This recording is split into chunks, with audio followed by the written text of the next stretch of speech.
À 23h51, mon téléphone s'est illuminé, révélant la vérité, crue et implacable. Un message de ma mère: nous sommes d'accord. Tu ne fais plus partie de la famille. Ne viens à aucun rassemblement. Pas d'appel, pas d'hésitation. Juste un exil numérique. Quelques secondes plus tard, ma sœur a reliqué le message, comme si la trahison était un sport d'équipe. Je n'ai pas pleuré. Je n'ai pas demandé pourquoi. J'ai simplement ouvert mon ordinateur portable, affiché toutes les factures, tous les comptes, tous les paiements que j'avais faits pour eux, et j'ai commencé à cliquer sur annuler. À minuit 3, leur monde a commencé à vaciller dans le noir. Avant de vous raconter la suite, dites-moi d'où vous écoutez, pour que je sache que je ne suis pas la seule à avoir dû éteindre les lumières sur sa famille. Lorsque l'écran est devenu noir, le silence dans mon appartement, rue de la Paix à Paris, a semblé plus lourd que la ville endormie. Le ronronnement du réfrigérateur, le léger tic-tac de l'horloge murale, tout cela sonnait comme des témoins. Je suis restée assise, les mains immobiles sur le clavier, le cœur étonnamment calme, ce qui m'a effrayée. La colère n'était pas bruyante cette fois. Elle était clinique. Pendant des années, j'avais été l'investisseuse silencieuse de leur version de la famille. Le crédit immobilier à leur nom que je remboursais, l'assurance automobile qui se renouvelait mystérieusement, mon compte couvrant chaque facture en retard, chaque urgence, chaque appel téléphonique déchirant qui commençait par « Nous avons juste besoin d'un petit coup de pouce ce mois-ci ». Je me disais que c'était de l'amour, de la responsabilité, la bonne chose à faire.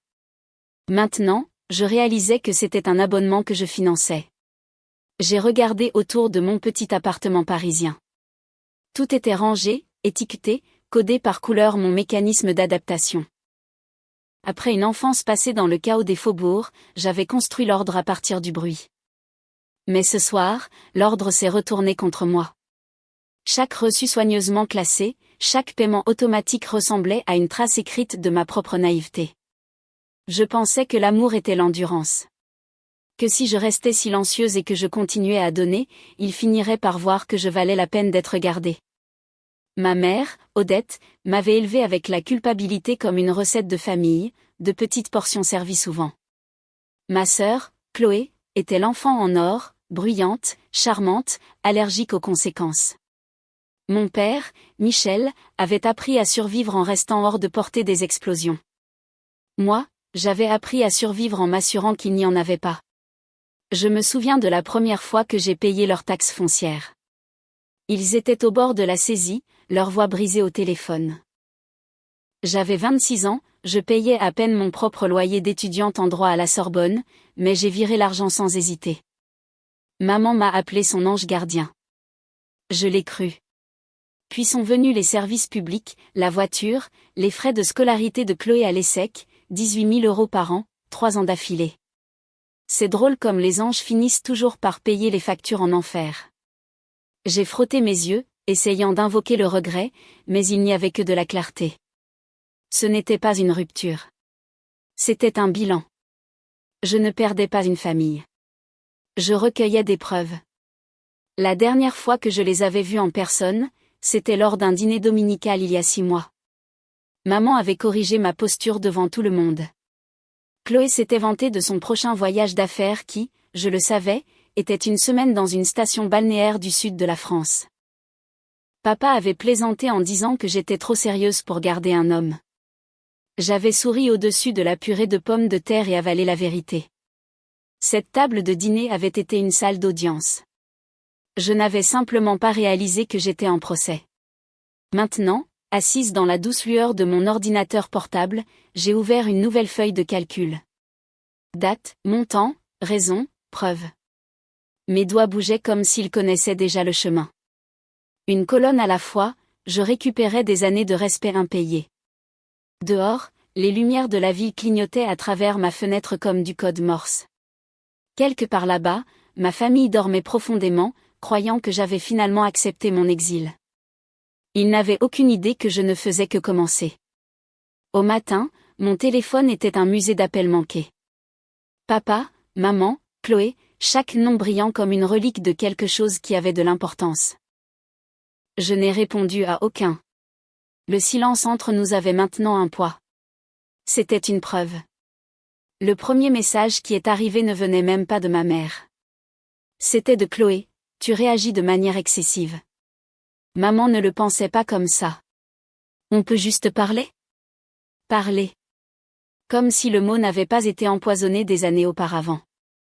Je l'ai lu une fois, puis encore, et j'ai réalisé qu'il n'y avait pas une seule excuse, juste du contrôle enveloppé de sollicitude. Je l'ai supprimé et je suis retournée à ma feuille de calcul. Chaque ligne que je remplissais était un souvenir transformé en chiffres. Le jour exact où j'avais couvert les frais de scolarité de Chloé, les frais de découvert quand papa avait emprunté ma carte pour l'essence, le mois où j'avais sauté mon propre loyer pour payer leurs taxes foncières. Chaque euro était une histoire, et chaque histoire se terminait de la même manière, avec moi qui nettoyais leur chaos. À 9 heures, maman a finalement envoyé un email. Pas de salutation, pas d'excuses, juste: nous devons parler de ce que tu as fait. Tu as créé un désordre. Appelle-nous immédiatement. Pas un mot sur ce qu'elle avait dit la veille. Aucune mention de l'exil, juste une demande de reprendre mon rôle. Réparatrice, tampon, pacificatrice. Pour la première fois, je l'ai vu clairement. La famille que je pensais sauver n'avait jamais voulu être sauvée. Il voulait une secrétaire. J'ai répondu: je suis occupée à rapprocher les comptes. Vous devriez faire de même. Puis j'ai cliqué sur renvoyer. Le téléphone a sonné instantanément. Je l'ai laissé vibrer jusqu'à ce qu'il s'arrête. À midi, la panique a commencé à se répandre.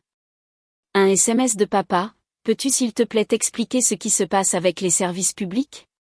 Ta mère est en train de devenir folle. Un autre de Chloé: pourquoi fais-tu ça? Tu ruines tout. Ruiner tout. Comme si mon silence était le crime, et non leur trahison. J'ai ouvert mon application bancaire, j'ai fait défiler des années de transactions, et j'ai senti quelque chose changer. La culpabilité qui avait été tatouée dans mes os a commencé à s'estomper. Ce n'était plus de la colère. C'était de la précision. Froide, délibérée, concentrée. À 15 heures, ils avaient essayé toutes les tactiques: colère, supplication, nostalgie. Maman a même posté une vague mise à jour sur Facebook: certaines personnes oublient qui les a élevées une fois qu'elles commencent à gagner de l'argent. L'orgueil précède la destruction. Elle a obtenu 3 douzaines de « j'aime », principalement de parents qui ne m'avaient pas parlé depuis des années. Je n'ai pas répondu, mais j'ai enregistré une capture d'écran. C'est à ce moment-là que la balance a penché, non seulement dans les comptes, mais en moi. Pour la première fois, j'ai compris que le silence pouvait être une stratégie. À 18 heures, j'ai appelé Claire. Elle était mon amie depuis l'université, maintenant avocate en droit de la famille spécialisée dans les successions compliquées. Je crois que je suis prête à arrêter de jouer à la comptable, ai-je dit. Elle n'a pas demandé de détails, elle a juste répondu: alors commence à tout documenter. Nous allons officialiser les choses. Cette nuit-là, j'ai passé en revue chaque email, chaque paiement, chaque virement, les étiquetant et les archivant comme des preuves. Plus j'organisais, plus je me sentais légère. À minuit, ma boîte de réception ressemblait à une salle d'audience. Et pour la première fois de ma vie, ce n'est pas moi qui étais en procès. La deuxième nuit, le silence avait un rythme. Le genre qui précède une tempête. Mon ordinateur portable brillait dans le noir. Chaque onglet était une porte vers des années de gratitude impayées. Hypothèque, assurance, frais de scolarité, impôts. Ils avaient construit leur confort sur mon silence, et j'en avais fini de payer pour leur paix. À 23 heures, Claire a appelé. Tout est prêt? Chaque reçu, chaque virement, ai-je dit. Bien. Alors tu ne demandes pas de remboursement, Sophie. Tu l'appliques. Elle m'a dit exactement quoi écrire. Une notification formelle. Calme, factuel, létal. Objet, soldes impayés. Compte famille Dubois. Corps, cet email constitue une notification formelle de remboursement dû. Vous avez 30 jours pour initier un plan de remboursement avant qu'une action en justice ne soit intentée. Pas de colère, pas de menace, juste la vérité dans un langage commercial. Quand j'ai cliqué sur renvoyer, le silence qui a suivi n'était pas vide. Il était vivant. 12 minutes plus tard, la première réponse est arrivée. Papa, soyons raisonnables. Maman, comment peux-tu nous faire ça? Chloé, tu es folle. Tu ruines la famille. J'ai fixé leurs mots, stables, détachés. Chaque message sonnait pareil. Ils n'étaient pas choqués par ce qu'ils avaient fait. Ils étaient choqués que j'ai cessé de jouer le jeu. À minuit 3, mon téléphone a commencé à s'illuminer comme une scène de crime. Appels, messages, messages vocaux. La panique avait commencé. Rallume les lumières, a crié maman sur un message vocal, la voix brisée. On arrangera ça demain. Mais demain était déjà arrivé, et c'était eux qui étaient dans le noir. L'email de Claire est apparu quelques secondes plus tard. Parfait. Transfère-moi tout. Nous déposons une lettre de mise en demeure au matin. Je me suis adossée à ma chaise, regardant le curseur clignoter sur mon nom, Sophie Dubois. J'ai réalisé combien de fois j'avais signé ce nom pour les sauver sur des chèques, des baux, des contrats. Chaque signature avait été une promesse. Ce soir, elle est devenue une preuve. À 1h, un autre message de Chloé. Tu crois que ça te rend forte? Tu es sans cœur. Sans cœur. Le mot faisait mal autrefois. Maintenant, il semblait juste, nécessaire. Ma compassion avait été un luxe qu'ils avaient dépensé à découvert pendant des années. J'ai versé de l'eau dans un verre, mes mains fermes pour la première fois depuis des mois. Ce n'était pas une vengeance. C'était de la comptabilité. Avant de me déconnecter, j'ai ouvert un dernier onglet. L'acte de propriété. Leur maison, celle dont ils se vantaient enfin d'être propriétaires, était toujours à mon nom. Je n'avais jamais transféré le titre. Par prudence, par instinct. Maintenant, cet instinct était un pouvoir. À l'aube, Claire avait envoyé la première ébauche de l'avis juridique à réviser. Elle a terminé par une phrase qui m'a fait sourire, ils ont dit que tu étais hors de la famille. Officialisons les choses. Dehors, les lumières de la rue s'éteignaient à l'arrivée du matin. À l'intérieur, mon ordinateur portable brillait d'un autre type de lever de soleil, celui fait de faits, de chiffres et de rétributions silencieuses. Pour la première fois de ma vie, je ne me sentais ni petite ni oubliée. Je me sentais précise. Le matin où les lettres sont parties, le monde semblait normal. Cafés ouvrants, circulation bourdonnante, soleil rampant sur les stores. Mais à l'intérieur de mon appartement, j'attendais un verdict. Claire avait envoyé le dossier de mise en demeure à chacun d'eux par courrier recommandé et email, chaque reçu, chaque euro, chaque signature jointe. À 9h12, mon téléphone a vibré. Papa. Il n'appelait jamais en premier. Ma chérie, a-t-il commencé, cette douceur répétée couvrant chaque syllabe. Ça va trop loin. Gardons ça privé. J'ai laissé le silence s'étirer jusqu'à ce qu'il vacille. C'est déjà privé, ai-je dit. C'est juste enfin documenté. Il a inspiré brusquement. Tu rends ta mère malade. Non, ai-je dit d'une voix ferme. Elle s'est rendue malade. J'ai juste cessé de payer pour les médicaments. Clic, à midi, le message de maman est apparu sur Facebook. Un mur d'apitoiement sur soi enveloppé de citations bibliques. Nous l'avons élevée avec amour et maintenant elle s'est retournée contre sa propre famille pour de l'argent. L'orgueil précède la destruction. En dessous, tante Geneviève a commenté, factuelle et silencieuse, premièrement, comportement dégoûtant. J'aurais honte. Puis, pour la première fois depuis des années, d'autres noms sont apparus. Cousin, oncle, des gens à qui je parlais à peine. Attendez, n'a-t-elle pas couvert votre maison après la saisie?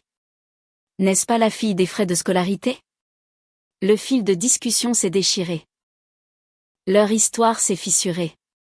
À 13h46, un email est arrivé de Claire. Objet, découverte supplémentaire.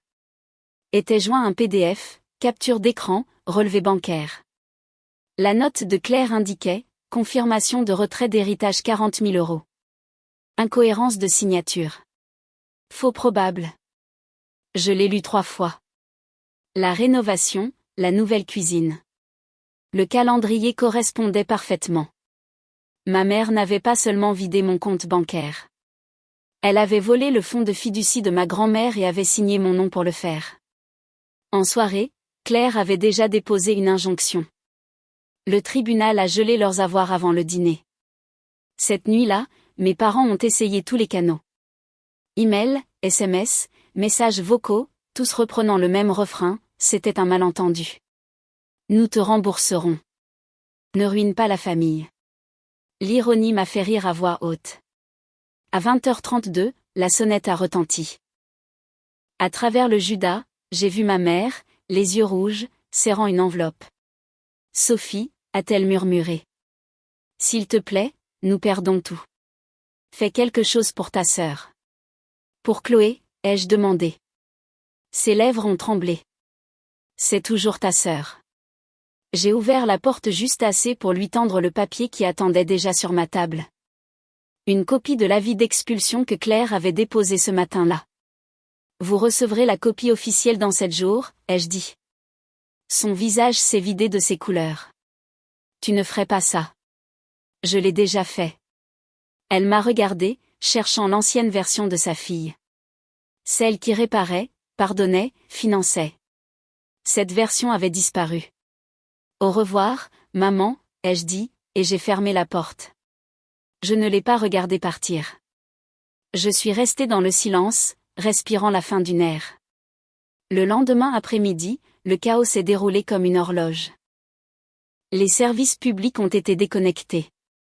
L'avis d'hypothèque est arrivé dans leur boîte de réception. Claire a transmis la confirmation du titre sécurisé, l'expulsion approuvée, le tribunal des successions informé. Puis est venue la tempête en ligne. Un autre message de maman, elle poursuit ses parents en justice. Nous avons le cœur brisé. Cette fois, les réponses n'étaient pas de la sympathie. Tante Marine, calme et factuelle, a tapé une ligne, tu veux dire l'erreur où tu as falsifié sa signature? Le fil de discussion est devenu silencieux. Quelques heures plus tard, mon téléphone a de nouveau vibré. Numéro inconnu. Indicatif régional de Lyon. C'est Madame Dubois du cabinet de notaire Maître Laurent. La voix a dit, nous traitons la succession de votre défunte grand-mère. Nous avons trouvé des divergences dans la liste des bénéficiaires. J'ai agrippé le comptoir. Des divergences? Oui, mademoiselle Dubois. Il semblerait que votre nom ait été barré et remplacé.